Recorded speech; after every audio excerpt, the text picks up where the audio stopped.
பல வெற்றி படங்களில் நடிப்பவருமான அம்மா கிரியேஷன் டி சிவா அவர்களை பேச அழைக்கிறோம்.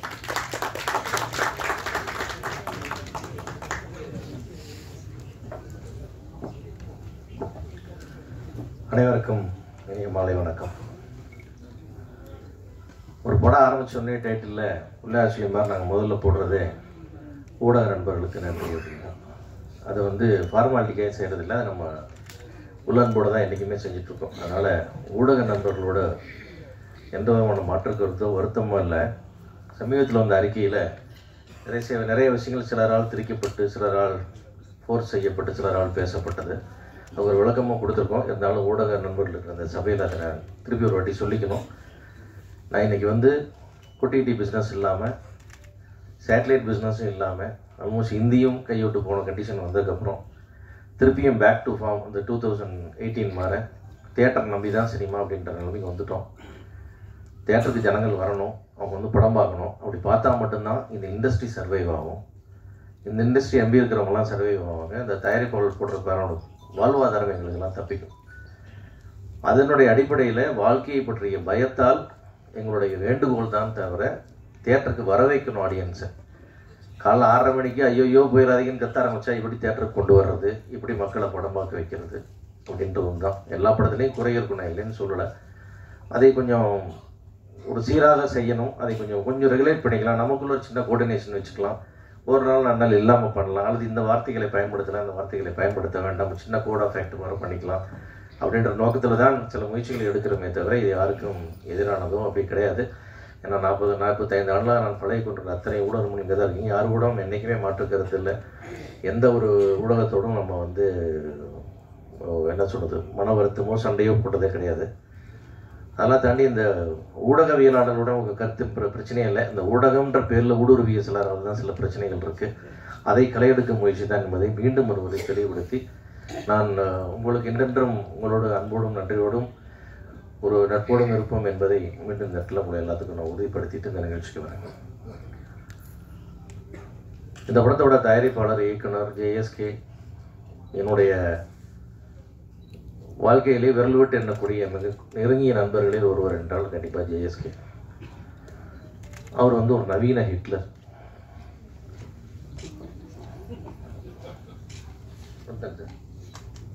வேலை செஞ்ச எல்லாத்துக்குமே தெரியும் அது எப்படி மாதிரி ஹிட்லர். ஏன்னா உன்னை நினைச்சிட்டு அதை நடத்தியே ஆகணும், செஞ்சே ஆகணும், முடிச்சே ஆகணும். அதில் மாற்றமே கிடையாது. அது நிச்சயமாக முடியாது, நமக்கு தெரியும், நான் முடிச்சிடுவேன். நான் அப்போ அடிக்கடி அவர் சொல்லுவேன், இந்த மாதிரி ஒரு அராஜகத்தை பெற்று வளர்த்த அம்மாவுக்கு ஒரு பெரிய அவார்டு கொடுக்கணும், அதை கட்டிட்டு வளர்த்த மனைவிக்கு மிகப்பெரிய ஒரு அவார்டு கொடுக்கணும். ஏன்னா இவ்வளோ தாங்கியிருக்காங்க. நமக்கு எப்பப்போ பார்க்கும்போதே டென்ஷன் ஆகுது. ஒரு விஷயத்தையும் சொன்னால் அதை செஞ்சு ஒரே ஆட்டம், இதை பண்ணி ஆகணும், பண்ணி ஆயிடணும். டைரக்ட் பண்ணணும்னு ஆரம்பிச்சா டைரக்ட் பண்ணிடணும். அது இப்படி தான் பண்ணணும், அப்படி தான் பண்ணணும். ஆனால் அதெல்லாம் எல்லாத்துலேயுமே ஒரு அடிப்படையில் ஒரு அன்பு இருக்கும். ஆனால் திட்டமிடுதல் பிரமாதமாக இருக்கும், துணிச்சல் இருக்கும் பயங்கரமாக. நீங்கள் ட்ரம்ப் முன்னாடி போய்ட்டு வச்சுட்டு காமராஜர் போட்டு ஜாலியாக பேசிட்டு போயிருவார். அந்த மாதிரி ஒரு மிகப்பெரிய தன்னம்பிக்கை அவர். ஆக்சுவலாக எது வேணாலும் தைரியமாக சொல்கிறது, தைரியமாக அப்ரோச் பண்ணுறது. நீங்கள் யார்கிட்ட ஃபோன் பண்ணி சொன்னீங்கன்னாலும் ஃபோன் பண்ணி எடுத்து டேராக பேசி இந்த ஃபோன்லேயே வேலையை முடிக்கக்கூடிய திறமை, இந்த மாதிரி பன்முகம் கொண்ட திறமைகள்லாம் கொண்ட ஒரு அற்புதமான ஒரு நண்பர் அவர். அந்த அராஜகத்துக்குள்ளே ஒரு பெரிய ஆளுமை இருக்கும், அன்பு இருக்கும். அப்பேற்பட்ட ஒரு எடுத்தவர் தான் இந்த படம். என்னன்னு கேட்டிங்கன்னா, நான் அந்த படத்தை ஒரு நண்பராக நான் அந்த படத்தை அவரை நான் அட்மையர் பண்ணவே இல்லை, ஒரு தயாரிப்பாளர் அட்மையர் பண்ணுறேன். அப்படி ஒரு பிளானிங், சொன்ன பிளான், சொன்ன டேஸு, சொன்ன பட்ஜெட். எனக்கு இப்போ கூட இங்கே பேசும்போது தெரியுது எனக்கு சாங் 1 நைட்டில் எடுத்தாங்க அப்படின்னு சொல்லிட்டு. ஏன்னா மேலே அவ்வளோ நல்லா இருந்தது song. Well composed master hats off. அந்த ஒரு நாளில் ரொம்ப பியூட்டிஃபுல்லாக பண்ணிங்க. அவ்வளோ ஷார்ட்ஸ், ஃப்ரேமிங், மூவ்மெண்ட் எல்லாமே நல்லா இருந்தது. அந்த மாதிரி அவரோட எக்ஸிக்யூஷன் அந்த மாதிரி இருக்கும். எல்லாமே லொக்கேஷன் பார்த்து நான் 2 நாள் நடிக்க போனேன். ஷார்ட் அவ்வளோதான், வந்தால் டக் முடிச்சு போயிட்டு இருங்க. ஸோ அந்த எந்த ஃப்ரேமில் திரும்பி நான் கட் பண்ணிக்கிறேன். அந்த மாதிரி எல்லாமே பிளானிங். ஒரு முதல் படம் பண்ணுற டேரக்டருக்கான எந்த விதமான ஒரு சின்ன சங்கோஜமோ சந்தேகமோ எல்லாத்தையும் டிஸ்கஸ் பண்ணி எடுக்கிற மாதிரி எல்லாமே மைண்டில் வச்சுட்டு பிரமாதமாக ஒர்க் பண்ணார். அந்த வகையில் நான் படம் பார்க்கும் போதும் அது தெரிஞ்சுது. எங்கேயுமே ஒரு சின்ன ஃப்ளா இல்லை, இது மிஸ் பண்ணிட்டாரு, இது லாஜிக் விட்டார், அந்த மாதிரிலாம் எதுவுமே இல்லை. எல்லாமே ரொம்ப பர்ஃபெக்ட். எப்படி இவ்வளோ தூரம் நீங்கள் யோசிக்க முடிஞ்சதுன்றது எனக்கு ரொம்ப ஆச்சரியமாக இருந்தது. அந்த வகையில் அது ஒரு அடல்ட் கண்டென்ட்டாக இருந்தால் கூட அதில் ஒரு வழக்கமாக அந்த மெசேஜ் உள்ள கதையில் மேட்டர் இருக்காது, மேட்டர் உள்ள கதையில் மெசேஜ் இருக்காது. ரெண்டுமே இருக்குதுன்றது ரொம்ப ஒரு அழகான விஷயம். ரொம்ப நாள் ஆச்சு இந்த மாதிரி ஒரு இன்ட்ரெஸ்டிங்கான ஃபில்ம் ஒன்று பார்த்து. அது மாதிரி ஒரு நல்லாயிருக்கும் அது ஒரு விதத்தில். அது கண்டிப்பாக வந்து தேட்டரில் வந்து ஒரு பெரிய ரெவென்யூ பண்ணக்கூடிய படமாக நிச்சயமாக இருக்கும்னு நான் 100% நம்புகிறேன். இந்த விழாவுக்காக சொல்ல நீங்கள் எல்லாருமே தேட்டர் ரிலீஸ்க்கு அப்புறம் நீங்கள் சொல்லுவீங்க அது என்ன ஷேர் பண்ணுச்சு அப்படின்னு சொல்லிட்டு. கண்டிப்பாக இந்த படத்தை யாரும் வாங்கினாலும் அவங்களுக்கு ஜாக்பாட்டு தான். அந்தளவுக்கு வந்து தேட்டர் ரெவென்யூக்கான ஒரு தேட்டர் படம் அது முழுக்க முழுக்க ஒரு தேட்டருக்கு வந்து ஒரு மாசாக பார்க்கும்போது அப்படி இருக்கும். நீங்கள் அந்த ஒரு சாங் போகும்போது என்ன ஒரு உற்சாகம் தான் அது படம் பூரா இருக்கும். அந்த மாதிரி வந்து இன்ட்ரெஸ்டிங்காக பண்ணியிருக்காரு. ஒரு ஒண்டர்ஃபுல் மெசேஜோட ரொம்ப அழகாக பண்ணியிருக்காரு. அந்த டீமுக்கு ரொம்ப நன்றி சொன்னது தான் முக்கியமாக வந்து அந்த படம் நிச்சயமாக கமர்ஷியலாக ஒரு மிகப்பெரிய வெற்றியை பெறும். அது கண்டிப்பாக ஜேஎஸ்கேக்கு வந்து ஒரு பெயரா புகழா மானிட்டரி எல்லாத்துலேயுமே ரொம்ப ஒரு பெரிய படமாக அவருக்கு அமைஞ்சிருக்கு இந்த படம். நான் கண்டிப்பாக ஒரு ஏரியானை கொடுங்க நான் ரிலீஸ் பண்ணணும்னு கேட்டிருக்கேன். அந்தளவுக்கு வந்து படம் பார்த்து நான் ரொம்ப இம்ப்ரெஸ் ஆகிருக்கேன் அந்த மாதிரி. அதே போல் அந்த படத்துடைய கேமராமேன் சதீஷ், உண்மையாக சொல்கிறேன், நான் ரொம்ப ரீசெண்ட் இயர்ஸில் பார்த்து the best cameraman for the producer and director. என்னுடைய படத்தில் அகடீஸ்வரில் ஒர்க் பண்ணார். ஒரு கோ கேமராமேனாக தான் ஒர்க் பண்ணார். ஆனால் கூட ஒரு அந்த மாதிரிலாம் எடுத்துக்காமல் நான் தான் கேமராமேன்ற மாதிரியே அந்த படம் பூரா வேலை செஞ்சேன். இத்தனைக்கு -டிகிரிஸில் ஒர்க் பண்ணோம், எங்கெங்கேயும் லைட் இல்லாமல் ஒர்க் பண்ணோம், ரொம்ப கடுமலையில் வேலை செஞ்சோம். எல்லாமே வந்து அப்படி ஒரு பவர், அந்த மாதிரி ஒரு ஹேண்ட்லிங் பண்ணுற ஆள், அந்த மாதிரி ஒர்க் பண்ண அந்த ஸ்பீடு, அவர் கொடுத்த குவாலிட்டி எல்லாமே வந்து அமேசிங். அது இந்த படம் நான் பார்த்தேன். அதே மாதிரி வந்து ஒரு கண்டிப்பாக வந்து இது ஒரு பட்ஜெட் ஃபிலிமில் பண்ண ஃபோட்டோகிராஃபியெல்லாம் யாருமே சொல்ல முடியாது. It's a excellent photography. கண்டிப்பாக வந்து சதீஷ்க்கு வந்து இன்னும் மிகப்பெரிய வாய்ப்புகள், மிகப்பெரிய ப்ராஜெக்ட்டுக்கெல்லாம் கண்டிப்பாக எதிர்காலத்தில் காத்துக்கிட்டு இருக்கு. நானும் எங்கே போனாலும் யாரோட ஃப்ரெண்ட்ஸ்கிட்ட பேசினாலும் சதீஷ் பற்றி ஒரு வார்த்தை சொல்லிட்டு வருவேன்.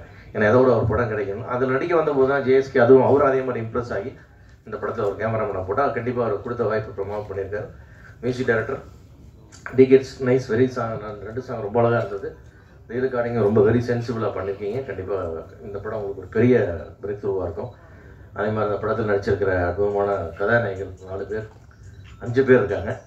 எல்லாருமே ரொம்ப நல்லா. என்ன அந்த ஸ்டேஜ் ரொம்ப அழகுன்னா எல்லாருமே தமிழ் பேசுகிற கதாநாயகர்கள் இவ்வளோ பேர் இருந்து I try to learn Tamil அப்படின்லாம் எல்லாருமே பேசுவீங்க. ரொம்ப சந்தோஷமாக இருந்தது.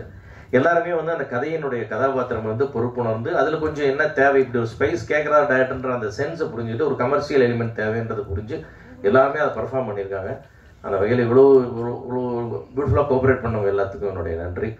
அப்புறம் அந்த ஹீரோ பார்த்தா நல்லவனா கெட்டவனான்னு சொல்லவே முடியாது. அந்த முகத்தை பார்த்தா அந்த மாதிரி ஒரு முகம். அது குரல் வந்து டப்பிங்கில் ரொம்ப எக்ஸலண்ட்டாக இருக்குது. அது படத்தில் பார்க்கும்போது ரொம்ப வாய்ஸ் ரொம்ப நல்லா இருக்குது. அது ரொம்ப நல்லாயிருக்கு. ஒரு எக்ஸலண்ட் பர்ஃபார்ம் பண்ணியிருக்காரு. ரொம்ப டிஃப்ரெண்ட்டான ஒரு முகமாகவும் ஒரு வித்தியாசமான பர்ஃபார்மன்ஸாகவும் நான் ஃபீல் பண்ணேன்.